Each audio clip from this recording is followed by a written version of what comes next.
네. 그럼 이제 그 교직 수학 이제 1강부터 이제 시작을 할 건데, 뭐 오리엔테이션은 이제 뭐 수교 이론반 수요일에도 했고 합격 전략 설명회를 들으시면 알 수가 있기 때문에 바로 필요한 것만 얘기하고 진행을 하겠습니다.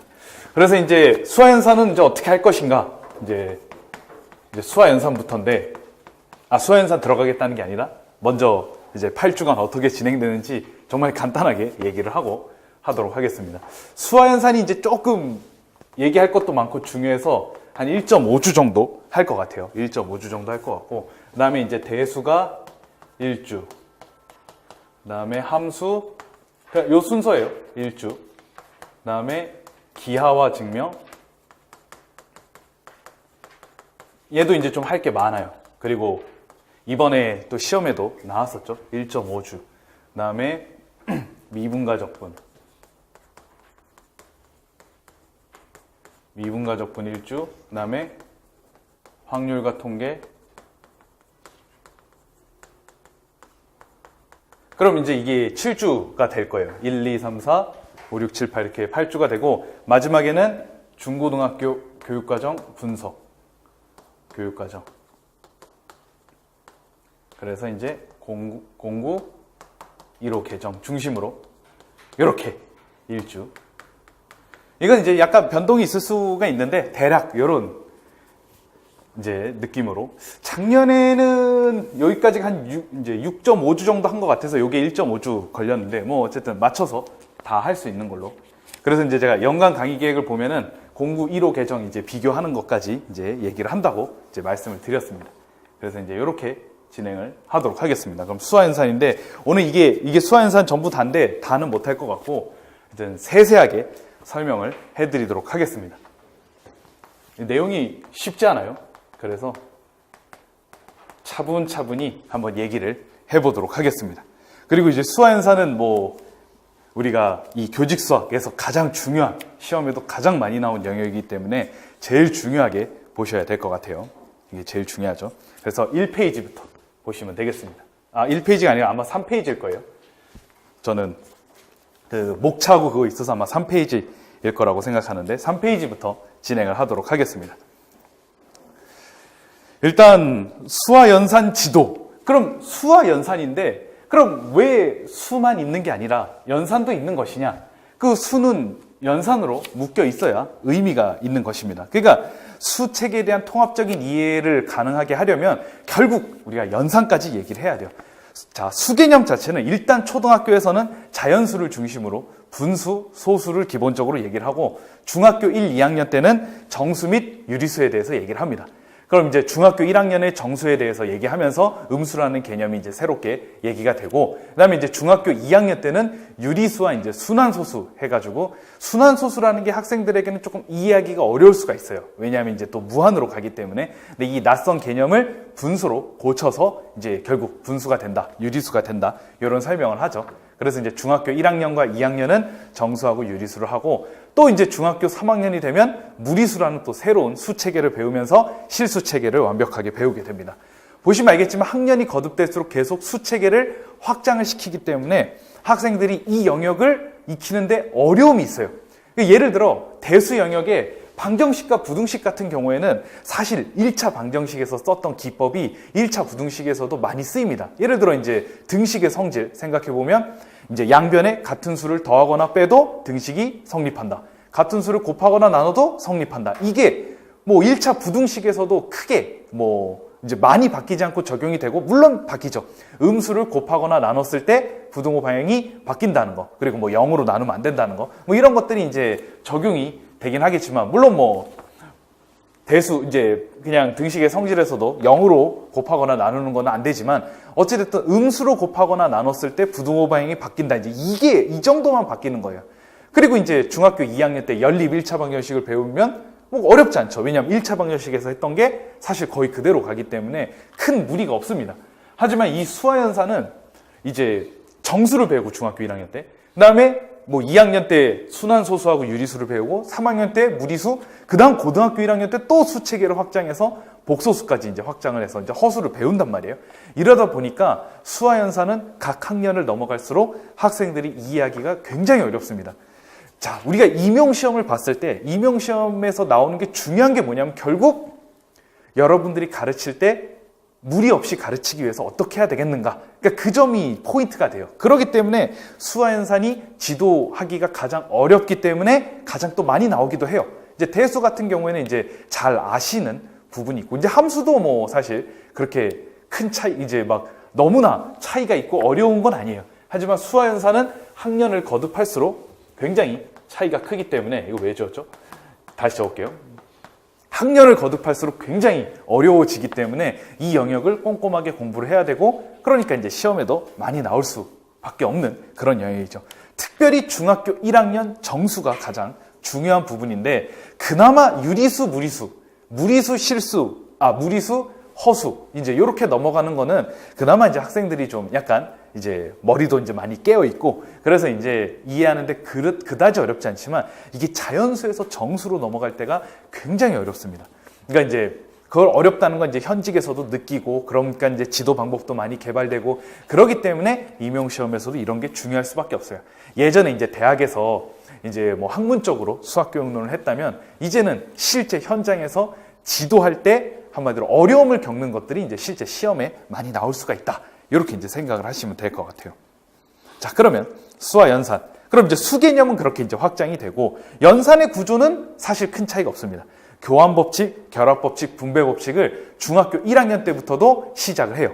그래서 이제 이때부터도 이제 진행이 되고, 그 다음에 이제 밑에 닫혀있다, 항등원, 역언 개념은 1호 개정, 공부 개정에서는 다 다루지 않게 되었습니다. 이제 이 부분은 너무 어렵다는 평가도 있어가지고 이 부분은 이제 삭제가 됐고요. 그래서 교환법칙, 결합법칙, 분배법칙이 뭐 수의 어떤 기본, 어떤 연산 체계라고 할 수가 있으니까 이 수 체계가 확장이 되면서 연산, 교환법칙, 결합법칙, 분배법칙이 그대로 이제 적용이 되는 이제 이런 형식으로 이제 중학교 1학년부터 고등학교 1학년까지, 이제 고등학교 2, 3학년은 뭐 더 이상 확장할 수 체계가 없기 때문에 이렇게 기억하시면 될 것 같습니다. 자, 그럼 이제 수와 연산 개관이고요. 그 다음 수 체계는 사실 고도의 추상화 과정을 거친 겁니다. 그럼 이 추상화라는 게 무엇이냐? 이제 처음 나오니까 추상화라는 게 무엇이냐? 즉 공통적인 속성을 추출해내는 모든 과정을 추상화라 그래요. 이제 예를 들어 이제 세 개의 뭐 돌멩이가 있다. 여기 뭐 세 개의 돌멩이가, 그 다음에 여기 세 개의 흰색 분필이 있다고 해봅시다. 그다음 뭐 세 개의 사과도 있을 수 있겠죠. 다 널브러져 있어요. 돌멩이도 이렇게 널브러져 있고, 사과도 널브러져 있고, 뭐 분필도 있는데, 여기서 세 개라는, 요 3이라는 공통적인 속성을 추출해내는 것이 추상화입니다. 예를 들어 뭐 요 분필도 흰색이죠. 그 다음에 이제 흰 우유도 있을 수 있고, 여기 보시면 이제 흰 벽도 있을 수 있어요. 그래서 여기에서 희다라는 속성을 추출해내는 것도 추상화입니다. 그러니까 이렇게 공통적인 성질을 추출해내는 게 추상화인데, 이 추상화는 수학에서 무지막지하게 중요합니다. 왜냐하면 이 추상화가 결국 일반화, 형식화를 하기 때문에, 결국 수학은 어찌됐든 목표는 일반화 및 형식화로 가야 돼요. 예를 들어 이제 지난번에 이틀 전에 대각선의 개수를 구하는 방법에 대해서 얘기를 했는데, 맨날 오각형, 육각형 다 일일이 대각선 그려서 구할 겁니까? 아니잖아요. 우린 결국 일반화 및 형식화를 해야 돼요. 결국 2분의 n-3이라고 일반화 및 형식화를 해야 돼요. 이것도 역시 추상화예요. 왜냐하면 공통적인 속성을 추출한 거잖아요. 오각형에서도 어떻게 돼요? 결국 오각형, 육각형, 그러면 공통적인 성질은 각각의 각형에서, n각형에서 n개의 꼭지점이 있으니까 여기 n이 들어가는 거고, 대각선은 한 꼭지점마다 3개를 뺀 걸 그릴 수 있는데 자기 자신 빼고 양옆에 있는 점 빼니까, 그 다음에 2로 나눈 이유는 이렇게 긋는 거와 이렇게 긋는 게 똑같으니까, 이제 이런 공통적인 속성을 추출해내는 이 추상화 과정이 매우 중요하다. 이게 이제 결국 수학의 핵심이라고 할 수 있죠. 근데 이런 추상화는 크게 피아제에 따르면 논리 수학적 지식을 추출해내는 것과 그냥 일상적인 경험을 추출해내는 게 있어요. 이제 이 두 개로 나눠질 겁니다. 그러니까 여기 보시면 이제 희다라는 개념은 그냥 이제 내가 눈으로 보고 희다라는 거를 추출해내는 거예요. 뭐 흰 분필, 흰색 벽 이런 거. 자, 어쨌든 일상적인 경험을 추출해내는 거죠. 하지만 논리 수학적 개념을 추출해내는 건 이런 것입니다. 우리가 중고등학교 수학에서의 핵심 포인트는 바로 이런 논리수학적 지식 및 개념을 추출해내는 거죠. 예를 하나 더 들어볼게요. 여기 이제 구술이 있어요. 2개를 더하고 4개를 더해도 6개로 똑같아요. 4개를 더하고 2개를 더해도 똑같아요. 자, 이렇게 바꿔 더했는데도 똑같았어요. 뭔가 신기하게 느낀 아동은 1, 5하고 5, 1도 해봤어요. 똑같아요. 자, 그러면 공통적인 속성을 어떻게 추출해낼 수 있습니까? 아, 바꾸어서 더해도 똑같구나. 바로 이게 논리수학적 지식이 되는 겁니다. 이렇게 추출을 해내는 것이라고 할 수가 있죠. 그러니까 이런 추상화가 굉장히 중요하죠. 이런 수체계는 고도의 추상화 과정을 거친 결과다. 이게 성인의 경우에는 이제 여러분 같이 성인의 경우에는 구체성, 이제 실제 상황 없이 맨날 이거 2개 바꿔 더해도 같다라는 걸 맨날 돌멩이 갖고 세보고 사과 갖고 세보고 이런 거 일일이 할 필요가 없어요. 이미 머릿속에 인지하고 있고 그걸 통해서 바로 추상화할 수가 있어요. 성인은 그래요. 하지만 특별히 아동, 특별히 중1의 경우에는 이렇게 구체적인 것을 하지 않고 추출해내는 게 생각보다 어렵습니다. 그러니까 잘 못한다는 거죠. 그렇기 때문에 이제 이거를 잘 지도하는 게 중요해요. 뭐 성인은 뭐 당연히 머릿속에 이미 뭐 바꿔 더해도 같다는 거 머릿속으로만 그냥 사과 2개 떠올리고 4개 떠올리고 4개 떠올리고 2개 떠올리고 그럼 뭐 바로 나오잖아요. 성인은 문제 없는데 아동은 그렇지 않다라는 것입니다. 자, 여기 수 3이라는 것의 의미를 적혀 있죠. 꽃 3송이, 강아지 3마리, 연필 3자루 등의 질적으로 전혀 다른, 이게 질적으로 전혀 다르다는 게 중요해요. 왜냐하면 이제 질적으로 같아버리면은 분별이 잘 안 될 수가 있기 때문에 완전히 다른 거, 뭐 강아지, 연필, 아까 얘기했듯이 뭐 분필, 흰우유, 흰벽, 전혀 질적으로 느끼는 게 다른데 그 느끼는 게 달라야 공통적인 것이 더 분명하게 다가온다라는 것입니다. 그래서 이제 수 3이라는 개념을 추출해내는 거예요. 그래서 이제 이렇게 학생들은 구체적인 대상을 통해서 수 개념을 획득하게 됩니다. 이렇게 구체적인 대상, 아까 뭐 강아지 3마리, 꽃 3송이 같이 수 개념을 획득하게 되죠. 그렇게 따지면 학생들은 바로 형식화되어 있는 정의에서 수 개념을 획득하고 사용할 수 없다라는 것을 의미합니다. 이렇게 구체적인 상황과 환경을 통해서는 이끌어낼 수 있는데, 근데 이제 바로 형식적인 것에서는 이끌어낼 수가 없죠. 예를 들어 이제 음수에 대해서 이제 이끌어낼 때 x 더하기 a는 0이라고 했을 때 이때 x를 만족하는 마이너스 a, 얘를 음수라고 그냥 정의한다라고 해보십시오. 자, 중학교 1학년 때 이렇게 지도를 해요. 이제 정수하니까. 그럼 이렇게 지도하면 뭐 그렇다고 하니까 이제 그렇다고 알겠지만 더 이상 앞으로 나아가기가 어렵다는 거죠. 그래서 이제 중학교 1학년이 음수 개념을 바로 이해하고 적용하기에는 상당한 어려움이 있다. 이제 이 점을 생각을 해야 돼요. 이 갭이 상당히 크기 때문에 여기 계신 선생님들이 그 지도 방법을 정말 잘 익혀두셔야 된다. 이렇게 볼 수가 있어요. 뒤로 넘어갈게요. 피아제가 이렇게 나눠 놓는데, 자, 피아제 인지발달 이론을 보시면 아마 한 번은 봤을 겁니다. 이제 맨 위에 거는 빼고 전조작기부터 한번 살펴보죠. 전조작기. 그 다음 구체적 조작기. 그 다음에 형식적 조작기가 있어요. 이 개념이 매우 중요한데, 자, 피아제가 왜 이 개념을 얘기를 했느냐? 여기서 인지발달 단계에서 같은 용어가 3번이나 들어가요. 이 조작. 피아제의 핵심 개념이 바로 이 조작입니다. 이 조작이 되느냐 안 되느냐에 따라 이 발달 상태가 엄청나게 구분이 되는데, 자, 여기하고 여기가 구분되는 건 바로 이 조작에 대한 것입니다. 전 조작기라는 건 말 그대로 조작이 안 되는 거예요. 근데 여기서부터 이제 조작이 되는데, 이 조작에 대한 개념을 수학적으로 이따가 해석을 해보도록 하겠습니다. 자, 수개념 지도시 유의사항. 형식적 조작기, 우리가 대략 연령대 대략 이렇게 되죠. 7에서 11세, 요거 이제 7세 미만. 물론 뭐 밑에 더 있긴 하지만 일단 넘어가고, 이거는 뭐 저희하고 전혀 상관이 없죠. 그 다음 12세 이후, 뭐 12세에서 13세 이후, 뭐 대략 이렇게 나눠 놓잖아요. 그렇게 되면은 중학교 1학년 정도 되면은 일단 형식적 조작기에 있긴 있어요. 하지만 구체적 조작기를 떠나지 못하기 때문에 이 두 가지가 다 이제 필요하게 되는데, 구체적 조작기는 말 그대로 그냥 구체적인 대상이 반드시 필요하다라는 것입니다. 형식적 조작기는 방금 얘기했듯이 그냥 머릿속으로 아까 4가 4개, 2개, 2개, 4개 해도 교환 법칙을 바로 이끌어낼 수 있는 게 이제 형식적 조작기. 성인에게는 아무런 문제가 없는 것이라고 할 수가 있겠죠. 하지만 중학교 1학년 특별히 근데 중학교 2, 3학년 되면 이제 조금 달라지는데 1학년 딱 들어갈 때 갑자기 굉장히 어려운 걸 배워요. 정수를 배워요. 이게 정말 어렵습니다. 그래서 이게 잘 형성될 수 있도록 도와줘야 되겠죠. 그러니까 구체적 조작기 단계가 영향을 많이 미치기 때문에 수개념에 대해 구체적으로 형성할 수 있도록 지도하고 먼저, 그 다음 형식적으로 수개념을 형성할 수 있도록 지도하는 게 그 지도 순서로 알맞다, 이렇게 볼 수가 있어요. 다음 두 번째, 특별히 아까 얘기했듯이 음수, 실수, 복소수 등의 새로운 개념이 학습될 때마다 정말 학생들은 기존에 가지고 있는 지식 체계, 이거를 이제 수정하고 발전시키는 과정에서 상당한 어려움을 겪게 됩니다. 대표적인 게 이제 고등학교 1학년에서 가장 어려운 게 이거예요. 예를 들면 이거예요. 음수의 곱셈, 이제 음의 제곱근 곱셈. 이게 이제 고1 넘어가면은 복소수를 배우게 되잖아요.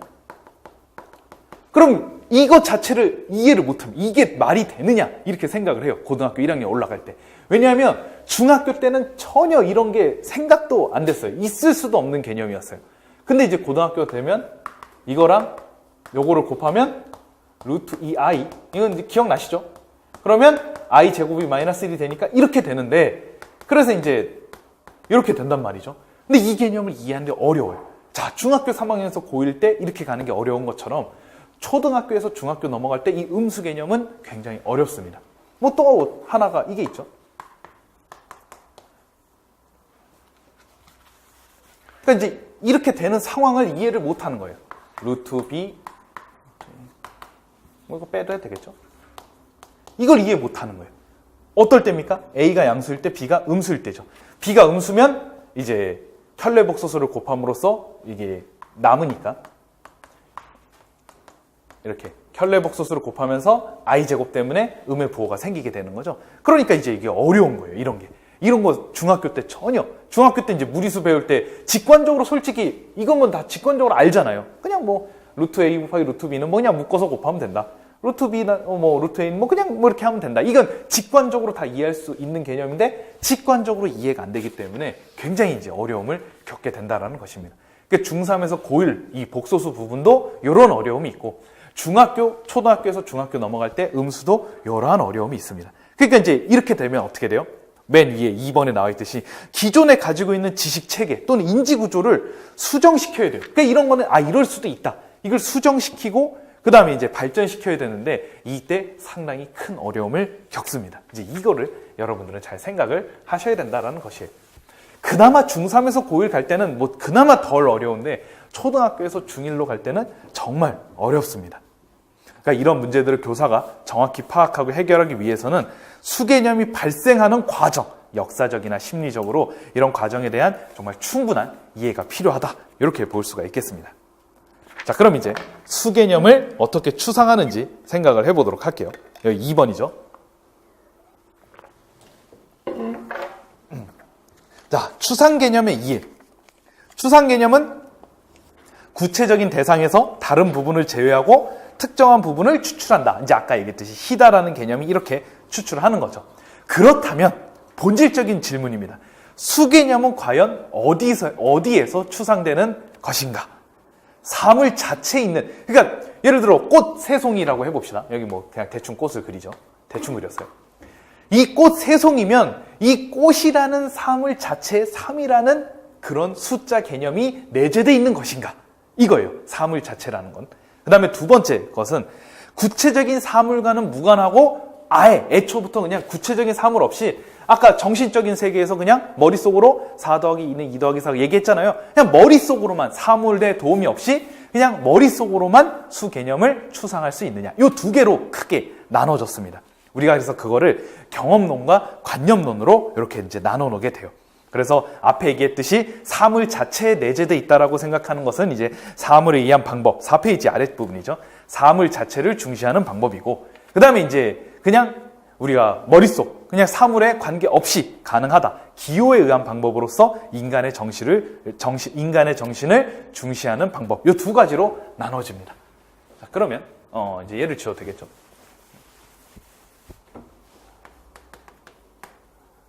그래서 우리가 경험론과 관념론, 이 두 가지가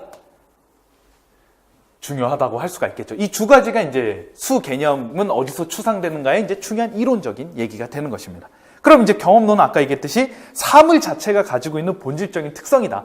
이게 강아지 3마리라는 건 결국 그 강아지라는 그 사물 자체에 수 개념이 내재되어 있는 것이다. 이렇게 생각을 하는 거예요. 그래서 이제 인간의 의식이 그것을 포착하기만 하면 바로 이제 추상을 할 수가 있다라고 얘기를 하는 거예요. 그냥 강아지 3마리 인식하면 그냥 1마리, 2마리, 3마리 이미 사물에 있는 것이니까 그냥 거기서 수 개념을 1마리, 2마리, 3마리, 1, 2, 3 이렇게 추출해내는 것이다. 이렇게 이제 얘기를 하고 있는 거예요.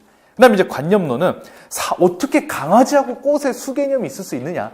전혀 그건 수하고 관계가 없는 건데, 즉 우리의 수 개념은 이미 머릿속에 내재되어 있는 것으로서 선천적으로 타고나는 것이다.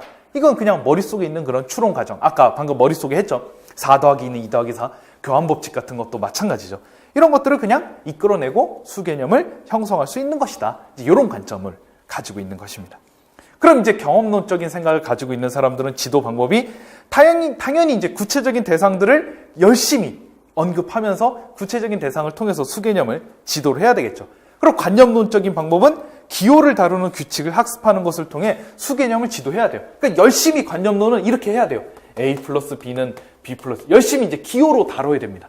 왜냐하면 어차피 뭐 구체적인 대상에 관계가 없는 건데 기호로 한 번에 깔끔하게 지도를 하면은 좋잖아요. 그럼 A 더하기 B는 B 더하기 A 하면 바꿔서도 해도 같다. 이게 그대로 다 내포되어 있는 건데 왜 굳이 구체적인 대상이 필요한 것인가? 이렇게 이제 생각을 하는 거죠.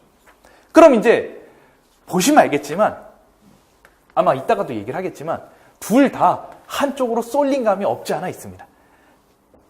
이게 경험론은 좀 이쪽에 굳이 표현하면 관념론은 좀 이쪽에 쏠린 면이 없지 않아 있어요. 그래서 이제 많은 문제점들이 발생하게 됐는데 이 경험론적인 관점은 결국 그냥 경험이 수동적인 관찰에만 그칠 수 있다.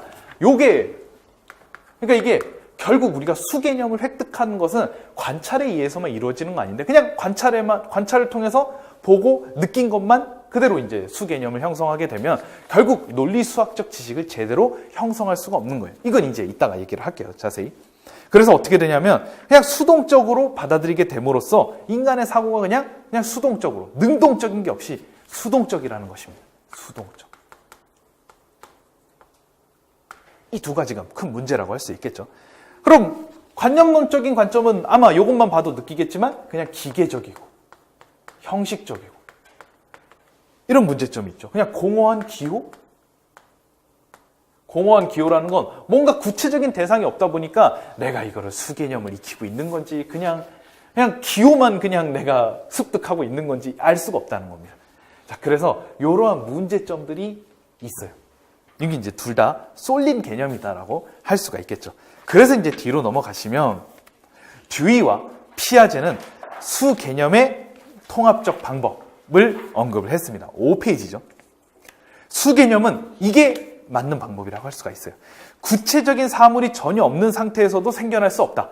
자, 아까 3이라는 수 개념을 이끌어내기 위해서 꽃과 강아지와 분필을 예로 들었는데 그런 구체적인 사물의 도움은 필요하다라고 얘기를 하고 있어요. 그냥 갑자기 머릿속에 선천적으로 타고 나서 갑자기 3이라는 개념이 튀어나오는 게 아니라 사물이 필요하다. 꽃과 강아지와 분필 3개씩은 필요한데 근데 문제는 꽃과 강아지 이 자체에 3이라는 개념이 있는 게 아니라 바로 그거를 추출해내는 그런 과정이 있어야 된다. 즉 능동적인 과정이 있어야 된다. 즉 사물을 통해서 능동적인 행동의 과정이 있어야 된다. 요게 핵심적인 포인트입니다. 이 두 가지를 절묘하게 균형을 잡은 거라고 할 수가 있어요. 그리고 결국 아까 얘기했듯이 바꿔서 더해도 같다라는 이런 기호에 속하는 이걸 이끌어내야 돼요. 근데 그것은 수동적으로 이루어지는 게 아니라 사물을 토대로, 이거 토대로라고 할게요. 왜냐하면 사물에 의존적인 건 아닙니다. 경험론처럼. 왜냐하면 사물에 내재되어 있는 게 아니기 때문에 그 사물을 바탕으로 도구로 활용해서 능동적인 활동을 통해 학생들의 수 개념을 이끌어내고 이런 수 체계를 이끌어내는 게 가장 좋은 방법이다. 그래서 이거예요. 그래서 요거를 딱 예로 들면 이겁니다. 6개의 구슬이 있으면 6개의 구슬이 있어요. 그냥 6개 그냥 땅바닥에 있어요. 이 땅바닥에 있는 것으로 여러분들은 논리수학적 지식인 교환법칙을 절대 이끌어낼 수가 없어요. 그렇다고 구술의 도움이 없이 머릿속으로 막 2 더하기 4 이거는 아동이 할 수 있는 게 아니에요. 즉 아동이 직접 활동을 합니다. 행동. 즉 2개 놓고 4개 놓고 그 다음 이쪽에는 4개 놓고 2개 놓고 결국 같더라. 이런 지금 6개를 어떻게 됐어요? 바로 이렇게 2개, 4개 이렇게 아동이 활동을 한 것입니다. 아동이 조작을 한 거예요. 이게 조작이에요. 아동이 조작을 한 겁니다. 그냥 냅두는 게 아니라 조작을 한 거예요. 이렇게 조작을 하면 바꿔 더해도 같다라는 사실을 이끌어냄으로써 결국 이렇게 형식화시킬 수가 있는 거죠. 이게 수개념과 연산체계를 익히는 가장 효과적인 방법이다. 이렇게 얘기를 하고 있는 겁니다. 그러니까 처음부터 그냥 기호 얘기해서 야 이건 교환법칙이니까 열심히 적용해라. 이것도 아니고 그리고 그냥 구체적인 사물의 관찰만 가지고 수개념을 이끌어내는 것도 아니고 그 관찰을 그냥 보고 가만히 있네. 수동적으로 있는 게 아니라 능동적으로 교사가 활동을 시켜야 되는 거죠. 그래서 이렇게까지 이끌어낼 수 있도록. 그러니까 여기서부터 시작해서 여기까지 간다라고 생각하는 게 좋겠죠. 이게 포인트입니다. 그래서 듀이하고 피아제는 수개념이 추상화되는 원천을 사물에 대한 인간의 활동으로 보았습니다. 즉 사물에 의한 방법과 경험론과 기호에 의한 방법, 관념론을 균형적으로 수용을 했다라는 것으로 볼 수가 있겠죠. 자, 약간씩 말은 틀린데 전체적인 의미는 똑같아요. 자, 듀이와 피아제 수개념에 대한 주장을 살펴보죠. 일단 듀이부터 볼게요.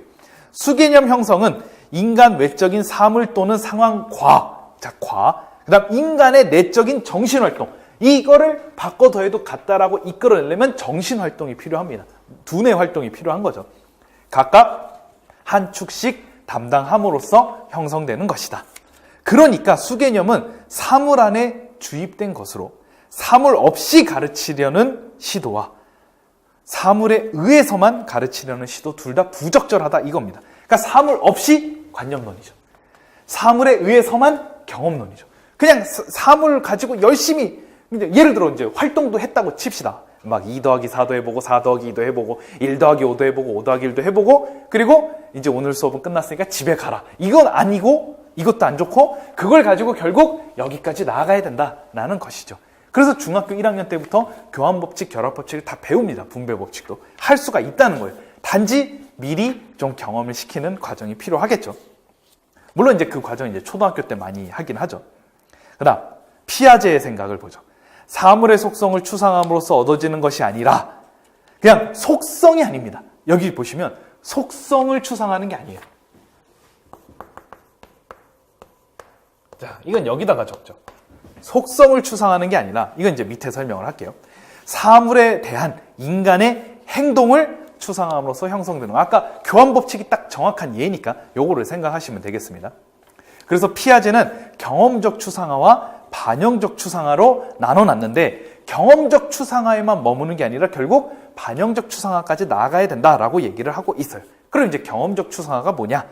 살펴보도록 하겠습니다. 밑에 또 나와 있죠.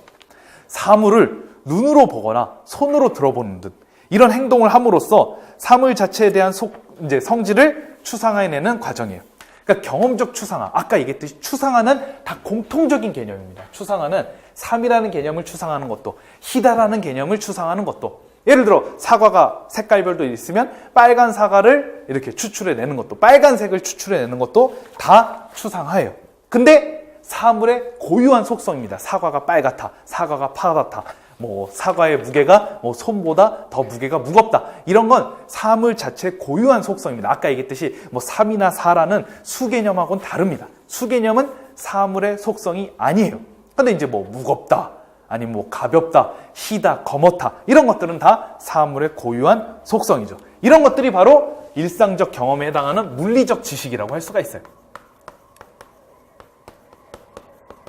물리적 지식. 주관적이고 경험적인 지식입니다.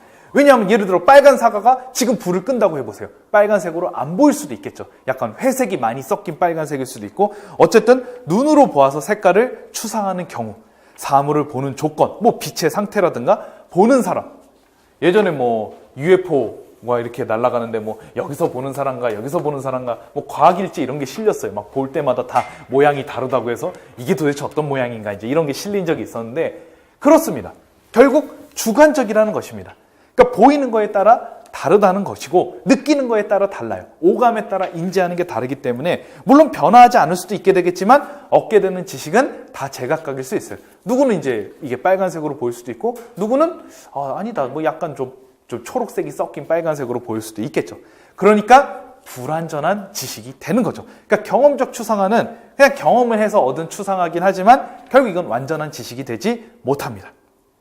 자, 이제 근데 이 경험은 필요하긴 해요. 근데 어떤 경험이 필요하느냐? 반영적 추상화적 경험이 필요해요. 이 반영적 추상화는 그 수학교육 심리학 할 때 피아제 편에서 좀 자세히 얘기하도록 하겠습니다. 반영적 추상화는 사물의 속성과는 무관하게 필연적으로 얻어지는, 자, 이거죠. 이 교환법칙 생각해 보세요. 사물의 속성과 무관합니다. 이렇게 추상화되는 과정은 강아지를 데리고 오든 구슬을 데리고 오든 뭐 꽃 둘, 넷 둘 모셔오든 다 다릅니다. 즉 속성과 무관하다는 거죠. 하지만 필연적으로 얻어지는, 절대로 불변하는, 그렇죠. 이 불변이라는 건 우리가 괴델의 불완전성 정리에 의해서 수학 자체가 깨졌다 그랬잖아요. 말하자면 수학 체계에서 완전한입니다. 항상 지금부터 얘기하는 것. 수학 체계에서는 뭐 이게 틀리지 않겠죠, 당연히. 행동의, 사물에 대한 행동의 결과로부터 추상적인 개념을 만들어내는 과정. 바로 이것이 논리수학적 지식이 되는 것입니다. 이게 반영적 추상화 과정이에요. 방금 했던 게.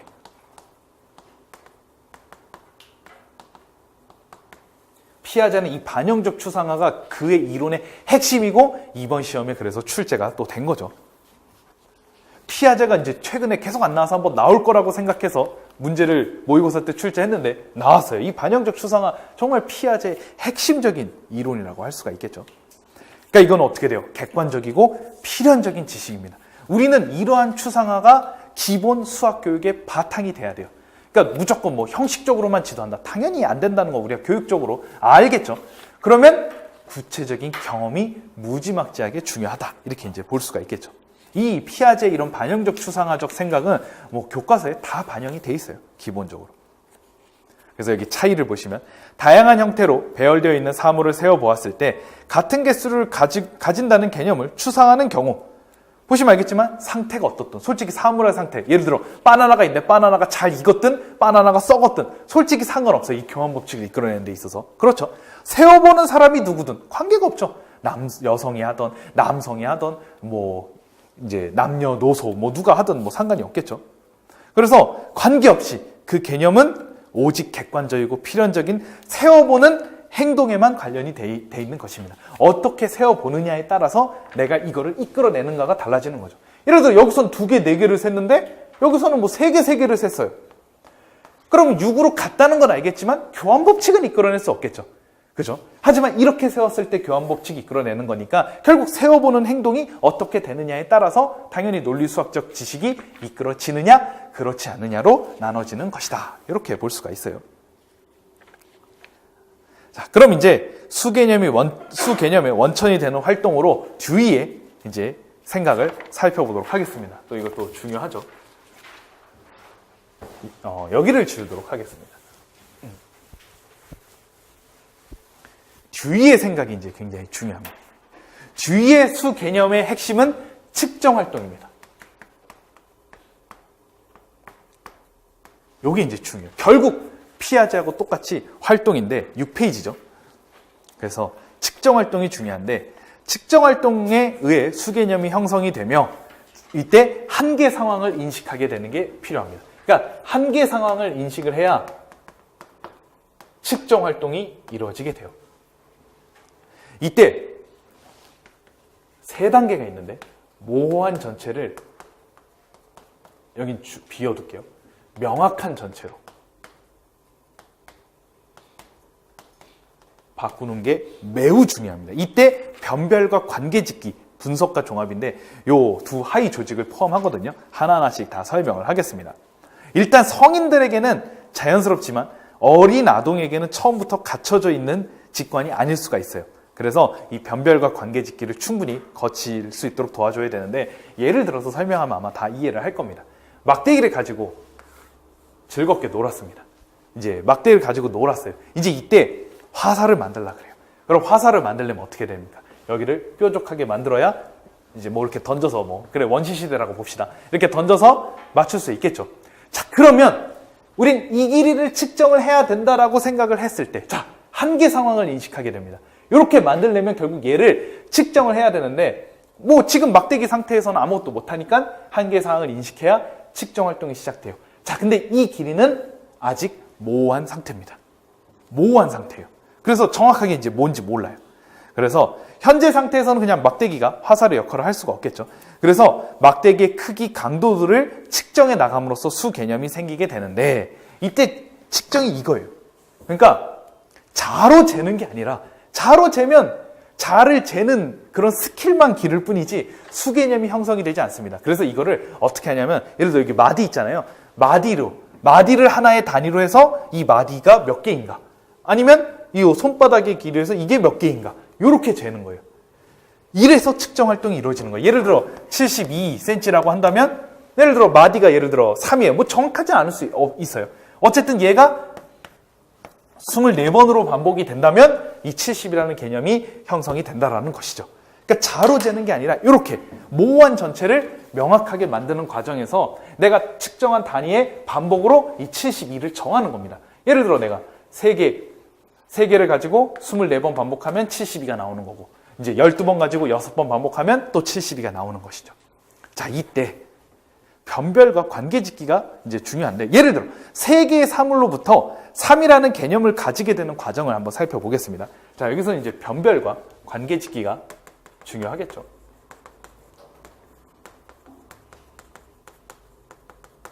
자, 이걸 한번 생각을 해볼게요. 일단 변별이란 이겁니다. 3개의 사물들을 각각 독립적인 개별자로 인식을 하는 거예요. 근데 만약에 이게 질적으로 너무 유사해서, 이게 변별을 해야 돼요. 이렇게 구분을 해야 되는데 너무 질적으로 유사해요. 예를 들어 빨간 사과, 적당히 빨간 사과, 더 빨간 사과. 만약에 이렇게 되면은 3이라는 관념을 가질 수가 없어요. 그냥 모호하게 그냥 빨간 사과 한 개로 인식한다는 거예요. 이게 성인에게는 절대로 이해할 수가 없어요. 그냥 성인은 당연히 3개지 딱 보자마자 아는데, 이게 아동인 경우에는 이렇게 변별을 하지 못하는 경우도 있다라는 것입니다. 그러니까 질적으로 너무 유사해서 빨간 사과 3개가 있는 경우, 한 개씩 분별해낼 수 없는 경우, 그냥 뭐 빨간 사과 한 개? 이렇게 이제 인식하게 될 수도 있다라는 것입니다.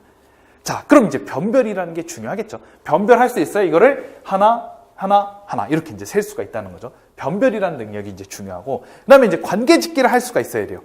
3개의 사물을 서로 관련된 통합체, 단일체로 인식하는 건데, 만약에 질적인 차이가 너무 강해서, 예를 들어 이제 바나나, 사과, 배예요. 너무 질적인 차이가 강해서 전체로 이제 동일시할 수 없는 경우에도 3이라는 관념은 가질 수가 없는데, 이렇게 인식을 해요. 한 개.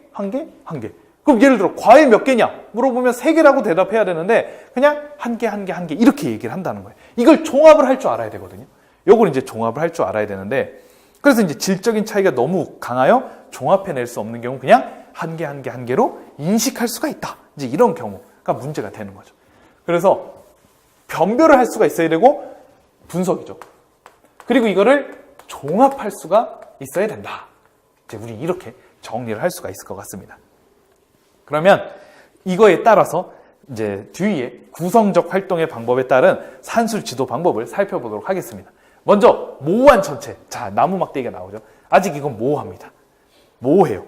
명확히 규정될 필요가 있어요. 그래야 규정이 돼야 딱 화살을 정확하게 만들 수가 있겠죠. 그러니까 이제 측정을 할 필요가 있는 모호한 전체인 상태입니다. 그래서 생활 중에 인간의 이제 활동이 어떤 저항을 겪게 될 때, 그러니까 이제 뭔가 필요성을 느끼는 거죠. 이때 의식하게 되는 한계 상황에 해당하는 것입니다. 그러니까 한계 상황이 딱 이르게 되면 이제 측정해야 되겠다. 하지만 아직 명확하지 않아요. 모호한 전체에 해당하는 거죠. D페이지로 가겠습니다. 7페이지죠. 그럼 이제 2단계. 이게 중요한데, 전체를 명확하게 구성하는 데 도움이 되는 부분인 단위를 설정을 해야 됩니다. 이 측정을 위한 단위를 파악을 해야 되는데, 단위는 더 큰 전체를 구성하거나 측정하기 위한 수단으로 사용되는 단일체입니다. 이제 이런 게 이제 단위라고 한다면, 이 단위가 바로 이 전체를 측정하기 위한 기준이 된다는 거죠. 요게 기준이 되는 거예요. 근데 이 단위 설정이 중요합니다. 이 단위는 측정하는 주체로서의 인간이 주목하는 행동, 이게 중요해요. 행동. 아까 피아제도 행동을 얘기했잖아요. 활동, 조작. 듀이도 이 행동이 중요하다. 이 단위는 교사가 설정해 준다든가 누가 이렇게 해라 뭐 이렇게 하는 게 아니라 학생 스스로 이 단위를 설정을 하는 거예요. 그래서 막대기를 화살로 만들기 위해 측정하는 과정에서 단위를 결정하게 되는데 여러 단위를 설정하게 되죠. 한 뼘으로 할 수도 있고 한 마디를 할 수도 있고 아니면 진짜 굴러다니는 돌멩이 가져와서 하나의 돌멩이의 그 높이를 하나의 단위로 설정을 할 수가 있는 것입니다. 그러면 예를 들어 6개의 돌멩이를 세는 상황에서 무조건 교사가 이렇게 지도하면 안 된다는 거죠. 이 6개면 야 이것도 돌멩이 이렇게 센다. 하나, 둘, 셋, 넷, 다 6. 이렇게 가르치는 게 아니라 2개씩 묶어서 어떻게 되는지도 한번 해보고 3개씩 묶어서 어떻게 되는지도 해보고 6개씩 묶으면 뭐 한 묶음밖에 안 되겠죠. 그렇게 해봐야 된다는 것입니다. 이거는 전적으로 다 학생의 능동적인 활동에 달려있다. 이렇게 이제 본다는 것입니다. 이렇게 되면 명확한 전체는 어떻게 측정하게 되냐면은 모호한 전체였어요. 모호한 전체를 단위의 반복으로, 요거 이제 나중에 서술에 나오면 단위의 반복으로 한다. 굉장히 중요하죠. 단위의 반복을 통하여 표현함으로 명확한 전체로 나타내는 단계다. 이렇게 되는 것입니다. 그러면 이렇게 수 개념이 도입이 되면 추상적인 상태로 도입되는 것이 아니라 측정 활동을 통해 도입되는 것이다. 이렇게 보는 거죠. 그래서 이제 화살의 길이를 설정한 단위의 반복으로 명확한 전체로서 표현하는 것이고, 예를 들어 뭐 1m 단위를 3번 반복해서 전체량을 얻었다면 그것은 3m로 나타낼 수가 있는 것이다. 이제 이렇게 볼 수가 있겠죠. 듀이가 비판하는 것은 바로 이 고정 단위 방법을 엄청나게 비판합니다. 이 고정 단위 방법. 개개의 사물이 질적으로 구별된다는 것을 전제로 하여 개별 사물을 단위로 고정하는 것. 정말 자로 재는 거는 아무런 수 개념에 도움이 되지 않아요. 예를 들어 얘가 70이라고 해봅시다. 그럼 이제 내가 단위를 마음껏 설정할 수가 있잖아요. 예를 들어 뭐 손 마디가 내가 3이라고 해봅시다. 그럼 이거 어떻게 돼요? 24번 반복하면 되는 거고, 요거 글쎄요 24라고 해볼까요? 그럼 3번의 반복으로, 아니면 뭐 8이라는 기준이 있다면 9번으로, 9라는 것을 통해서 8번. 자, 이런 식으로 72를 이끌어낸다면 어때요? 요 안에 속해 있는 3이라는 개념, 24라는 개념, 이런 것들을 다 학생들이 자연스럽게 이 70이와 연계돼서 파악할 수가 있는 거예요. 사실 이 듀이의 이 수개념 지도 방법은 유일하게 중고등에서 나올 수 있는 방안은 바로 중학교 1학년 부분밖에 없어요. 그러니까 어차피 보시면 알겠지만 단위의 반복이라는 얘기도 하면서 느끼시겠지만 뭐 분수를 다루진 않습니다. 기본적으로 다 자연수를 다뤄요. 딱 중학교 1학년에 소인수분해라든가 뭐 소수라는 개념, 합성수 개념, 딱 여기에서만 활용될 수 있는 거예요. 그러니까 이제 만약에 이 부분에서 시험에 나왔다. 그럼 이제 출제 영역은 무조건 중학교 1학년 소인수분해, 뭐 소수, 합성수, 뭐 약수, 이제 이런 개념일 거예요. 근데 보시면 알겠지만 이렇게 이끌어내면 72를 만들 수 있는 이런 숫자들에 대한 개념이 더욱더 명확하게 다가올 수가 있겠죠. 단순히 만약에 자로 잰다고 해보세요. 1cm로 해가지고 어라 72cm네? 그러면 자를 측정하는 스킬만 길었을 뿐이지 수개념에 대해서는 72라는 개념을 더욱더 풍성하게 이해할 수는 없다는 것입니다. 그냥 72는 그냥 72일 뿐이지 라고 생각할 수 있는데, 이런 개념을 통해서 우리가 이제 추가적으로 약수라는 개념도 더 익힐 수가 있다는 거예요. 그러니까 72에 대해서 더 풍성하게 이해할 수가 있다는 것이죠. 그렇기 때문에 이런 고정 단위 방법을 엄청나게 비판했습니다. 고정 단위는 이거라고 생각하면 돼요. 자로 재는 거예요, 그냥. 요걸 한번 생각을 해보세요. 그랬을 때 단위를 전체량, 이 72와 관련이 없이, 즉 측정이라는 활동과 무관하게, 이건 측정하는 게 아니죠. 자로 재는 건 이건 측정이 아니에요. 물론 우리가 국어적인 표현으로 측정이 맞는데 수개념 형성을 위한 측정이 아니에요. 그냥 자로 그냥 이렇게 재는 것 뿐입니다. 이거를 이제 생각을 해보세요. 그러면 사물 자체에 내재된 성질로서 규정하는 관점에 근거한다고 말할 수 있으며, 그냥 뭐 72라는 그냥 사물 자체만 그냥 우리가 관심을 가지는 거죠. 여기에서 출발한다면 측정 활동의 토대를 이루는 변별이 없어요. 변별이란 어떻게 됩니까? 아까 얘기했듯이 단위로 쪼개는 겁니다. 쪼개는 거예요, 단위로. 예를 들어 3의 단위로 이렇게 쪼개는 거예요. 이런 것도 없어요. 그리고 요 쪼갠 24조각을 하나로 묶는 총합의 과정도 없는 것입니다. 그냥 자로 재는 거니까 변별과 종합, 분석과 종합의 과정을 경험하지 못하는 거예요. 그러니까 종합이 의미가 없는 거예요. 그냥 1cm씩 재서 72cm를 종합했다. 아무런 수개념 형성에 도움이 되지 않는 거죠. 그건 뭐 그냥 종합한 게 아니라 그냥 1cm, 2cm, 3cm 그렇게 더한 것도 아니죠. 그냥 눈금 72를 봤을 뿐입니다. 그러니까 수개념 측정, 수개념 형성에 아무런 도움이 되지 않는다. 이렇게 되는 거죠. 그래서 측정 활동의 토대를 이루는 변별, 그러니까 분석이죠. 분석과 종합이라는 활동이 제대로 이루어질 수 없게 된다. 이렇게 볼 수가 있는 겁니다. 그러니까 측정하여야 할 전체량이 아닌 분리된 단위에서 출발한다. 이게 중요해요. 그냥 자는 어떻게 돼 있어요? 애초에 단위가 다 분리가 돼 있습니다. 학생이 뭐 능동적으로 하는 것도 아니고 애초에 단위가 다 분리가 돼 있어요. 그러면은 학생이 느껴야 할 이런 분석의 과정을 전혀 경험하지 못하겠죠. 그러니까 전체를 부분으로 변별하는 분석 과정이 생략된 것입니다. 이거는. 그리고 동시에 출발로부터 절대적으로 분리된 존재임을 애초에 그냥 분리된 것으로 출발했기 때문에 이거 뭐 연결할 것도 없죠. 뭐 1cm씩 연결하는 거 그렇게 안 하죠. 그냥 눈금 딱 7.2 보면 그냥 바로 측정하는 거니까 종합의 과정도 전혀 의미가 없는 것이다. 이렇게 이제 볼 수가 있는 것입니다. 그래서 듀이는 수동적으로 고정시켜서 단위를 고정시켜서 이제 가르치는 고정 단위 방법을 잘못된 수개념 지도 방법이라고 정말 강력하게 이제 비판을 하게 됩니다. 근데 이게 듀이의 이 수개념을 그래도 소수 개념과 합성수 개념을 익히는데 사용을 합니다. 뭐 간단하게 얘기를 하도록 하겠습니다. 그래서 나무 블록을 해요. 나무 블록을 해가지고 6개가 있어요. 6개를 직사각형 모양으로 만들어 보게끔 해요. 이거 그대로 적용한 거니까 잘 알고 계시기 바랍니다. 물론 뭐 중학교 지도서 할 때 자세히 얘기하긴 하겠지만 6개 가지고 직사각형 만들어 봐요. 그럼 학생들은 어떻게 만들까요? 6 곱하기 1로 만들 수 있겠죠. 그 다음에 이렇게 3 곱하기 2로 만들 겁니다. 아니 뭐 이렇게 세로로 만들 수도 있는데 뭐 그건 똑같다고 해봅시다. 자, 그럼 이렇게 만들겠죠. 그러면은 이제 예를 들어 9라는 건 어떻게 만들까요? 1 곱하기 9로도 만들 거고 3 곱하기 3으로도 만들 거예요. 근데 이때 포인트 7이라는 것은 어떻게 만들까요? 이렇게 하나의 모양밖에 안 나오게 될 겁니다. 그럼 이제 학생들이 여러 가지 활동을 하게 되면서 교사는 지도를 하죠. 이렇게 한 가지 모양으로밖에 나타낼 수 없는 것을 소수라고 하는 것입니다. 그럼 학생들은 직접 행동을 해보면서 소수하고 합성수를 구분할 수가 있겠죠. 이거 굉장히 중학교 1학년의 중요한 지도 방법으로서 아마 듀이의 부분이 나온다면 이거 그대로 적용을 한 것이기 때문에 이 부분이 나올 가능성이 높다고 봐요. 정말 소수하고 합성수를 구분하는 데 있어서 만약에 이렇게 지도한다고 해보세요. 소수는 약수가 2개밖에 없는 거고 합성수는 약수가 3개 이상이야. 형식적으로만 지도했다고 해보세요. 물론 학생들은 소수하고 합성수를 잘 구분할 수 있을 거라고 생각합니다. 하지만 문제가 뭐냐? 소수와 합성수가 갖는 정말 본질적인 의미, 그런 것들을 느끼지 못하는 거죠.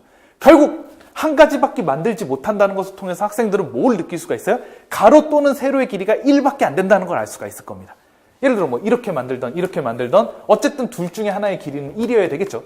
그러다 보니까 뭔가 소수는 1을 무조건 갖고 있어야 되는구나. 나눈다 하더라도 1이 들어가야 된다는 것이고, 그렇게 되면 이제 이걸 토대로 1과 뭔가 자기 자신. 그리고 이 옆에를 보니까 무조건 선생님이 얘기한 숫자예요.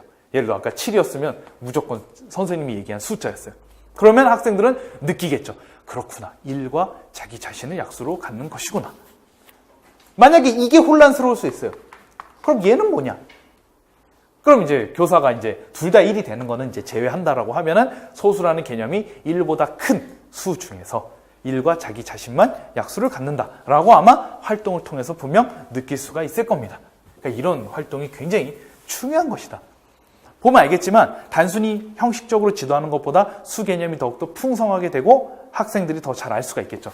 자, 여기 보시면 알겠지만 예를 들어 72 같은 경우 학생들이 가로의 길이를 마음껏 설정할 수 있겠죠. 직사각형을 만들 때 가로의 길이를 2라고 할 수도 있을 거고 8이라고 할 수도 있을 거고 9라고 할 수도 있을 겁니다. 그러니까 이제 마음껏 설정할 수 있으니까 고정 단위 방법이 아니에요. 그러니까 이제 듀이의 이론을 정확하게 적용. 지금 제가 교과서를 봤지만 여기밖에 없어요. 이걸 적용하기가 어쩔 수가 없어요. 왜냐하면 이미 자연수, 소인수분해 끝나면 바로 정수, 이제 듀이는 안녕입니다. 거기서부터. 어차피 음수에 대해서 얘기하신 분이 아니에요. 그렇기 때문에 어차피 나올 수 있는 부분은 소인수분해 부분밖에 없다. 이렇게 생각하시면 이제 예의가 되겠죠. 여기 밑에 얘가 있네요. 펜의 길이를 재는 거. 1cm라는 단위를 고정하는 것은 전체를 부분으로 변별하는 분석 과정이 없는 것이며, 그쵸? 예, 자로 재는 건 아무 의미가 없다. 이제 이런 얘기입니다. 그렇게 이제 정리하시면 되겠죠. 자, 그래서 이제 펜의 길이를 잴 때 1cm 이렇게 자로 재는 게 아니라 펜의 길이를 8페이지죠. 손가락 마디로 측정해 보거나 손가락 가로의 길이로 측정해 보는 것을 통해 전체를 부분으로 변별하는 분석 과정을 진행할 수가 있다. 이제 이렇게 볼 수가 있는 거죠. 그리고 마디나 가로의 길이의 반복 횟수로 전체를 측정한다면 이게 바로 측정 활동으로서 큰 의미가 있다. 이렇게 볼 수가 있을 것 같습니다. 여기는 조금 더 얘기할 게 있으니까 여기만 지울게요. 추상화 알았으니까. 이제 구성적 활동을 하는 예를 들어보겠습니다. 아까 얘기했듯이 6개의 구수를 제시할 때 1개씩 세는 것을 확정된 단위로 절대 제시하는 게 아니라 2개씩 단위로 3묶음, 3개를 단위로 2묶음 이렇게 지도하는 것입니다. 그러면 전체량인 6인수를 더욱더 명확하게 알게 된다라고 할 수가 있겠죠. 그 다음에 이제 제가 이제 예전에 대학교 때 갑자기 대학교 얘기를 왜 하는 것일까요? 축구를 한 적이 있어요. 그래서 뭐 여기 여성 선생님들은 축구를 안 좋아할지도 모르겠지만 그래도 한번 적용을 한번 해보겠습니다. 축구를 할 때 그 축구는 이제 다 이렇게 나오잖아요.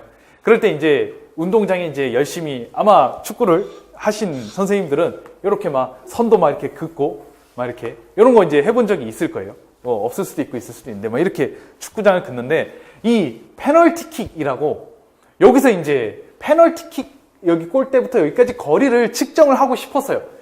이게 페널티킥은 뭐 간단히 설명을 하자면 어쨌든 요 골 가까운 데서 반칙을 하면 좀 약간 특권을 주는 거예요. 그래서 여기서 골키퍼하고 1대1로 이렇게 해서 뭐 이제 골을 잘 넣을 수도 있겠죠. 그런 기회를 주는 건데 근데 잘 생각해 보세요. 이제 왔는데 뭐 자가 있겠습니까? 그냥 운동복 다 입고 오고 아무것도 안 들고 왔어요.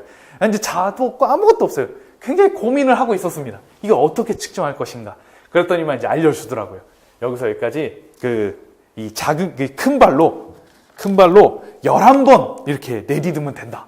그래서 이제 여기서부터 이렇게 진짜 쟀어요. 이렇게 축구하기 전에 이렇게 11발 이렇게 큰 발로 이렇게 11발 해서 쟀어요. 그리고 또 어느 날은 이렇게 한 게 아니라 그냥 평범한 걸음으로 22발을 걸으래요. 그럼 그거 그냥 거기 측정하겠다. 이렇게 얘기를 했어요. 이렇게 걸어가지고 해서 그때마다 이제 측정을 해서 그 페널티킥 에어리를 했는데 나중에 제가 이거 인터넷에 찾아보니까 이게 페널티킥 에어리가 12야드, 10.9728m인데 대략 11m잖아요. 이게 큰 발이 진짜 한 1m 정도 돼요. 이 큰 발을 이렇게 하면. 이 작은 발은 50cm 정도 되고. 어때요? 11발을 1m라는 큰 발을 11발, 0.5m 작은 발을 22발 해가지고 이 11m를 재서 축구를 한 겁니다. 그러니까 이제 저희 축구부는 정말 놀랍게도 뒤에 구성적 활동을 이렇게 적용을 했다. 이 수학적인 축구 활동을 했다라고 할 수가 있겠죠. 그러니까 이게 진짜 수 개념을 형성하는 겁니다.